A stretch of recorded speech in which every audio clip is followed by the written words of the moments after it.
இரட்சகராகிய இயேசு கிறிஸ்துவின் நாமத்தினாலே உங்களுக்கு என்னோட அன்பின் வாழ்த்துக்கள். இன்றைய நாள் தியானத்துக்காக தேர்ந்து கொள்ளப்பட்ட வேத வசனம் சங்கீதங்களின் புஸ்தகம் 22வது சங்கீதம் 30வது வசனம். ஒரு சந்ததி அவரை சேவிக்கும், தலைமுறை தலைமுறையாக அது ஆண்டவருடைய சந்ததி என்று சொல்லப்படும். தேவனை சேவிக்கிற சந்ததி அது ஆண்டவருடைய சந்ததி என்று சொல்லப்படும். ஆதாம் ஏவாளை தேவன் உண்டாக்கி ஏதேன் தோட்டத்திலே வைத்தபோது பிசாசானவன் ஆதாம் ஏவாளை தந்திரமாக வஞ்சித்து விலக்கப்பட்ட கனியை புசிக்கும்படி செய்ததினாலே ஏதேன் தோட்டத்திலிருந்து துரத்தப்பட்டார்கள். ஆபேலை காயின் கொன்ற பிறகு ஆதாம் ஏவாளுக்கு சேத் என்கிற மகன் பிறந்தபொழுது ஜனங்கள் தேவனை தொழுது கொள்ள ஆரம்பித்தார்கள்.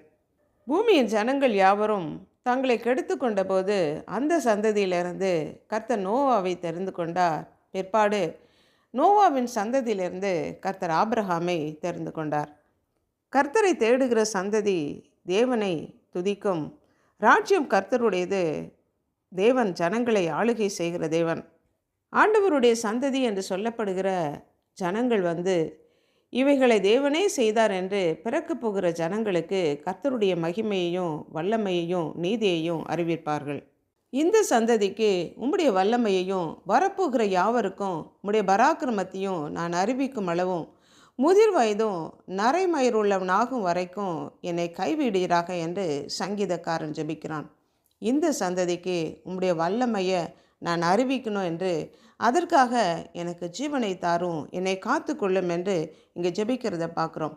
பின்வரும் சந்ததியான பிள்ளைகளுக்கு கர்த்தருடைய துதிகளையும் அவருடைய பலத்தையும் அவருடைய பராக்கிரமத்தையும் அவர் செய்த அதிசயங்களையும் அற்புதங்களையும் விவரித்து சொல்லி தேவன் மேல் அவர்கள் தங்கள் நம்பிக்கை வைத்து தேவனை மறவாமல் அவருடைய கட்டளைகளையும் கற்பனைகளையும் கை கொண்டு நடக்கும்படிக்கு கர்த்தருடைய செய்கைகளை அவர் செய்த மகத்துவத்தை ஜனங்களுக்கு அறிவிக்க வேண்டும்.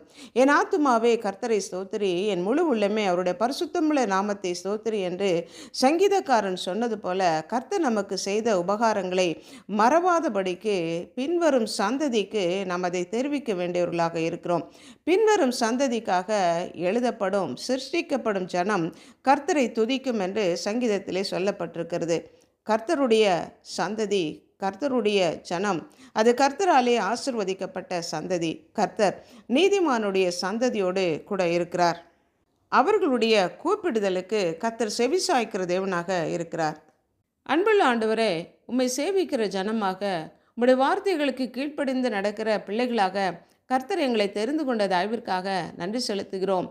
இந்த சந்ததிக்கு உம்முடைய வல்லமையையும் பராக்கிரமத்தையும் சத்தியத்தையும் ரட்சிப்பையும் உம்முடைய வருகையை பற்றி அறிவிக்கிற ஜனமாக நாங்கள் இருக்கவும், வரப்போகிற சந்ததிக்கு உம்முடைய பராக்கிரமத்தையும் துதிகளையும் நீர் செய்த அதிசயங்களையும் அற்புதங்களையும் விவரித்து சொல்லுகிற மக்களாக எங்களை நாங்கள் அர்ப்பணித்து ஜெபிக்கிறோம்.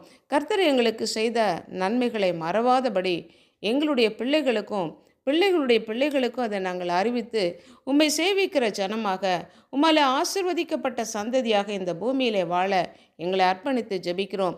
தேவரீர் எங்களோடு கூட இருக்கிற தயவிற்காக நன்றி. இயேசு கிறிஸ்துவின் நாமத்தினால் ஜெபிக்கிறோம் பிதாவே, ஆமென்.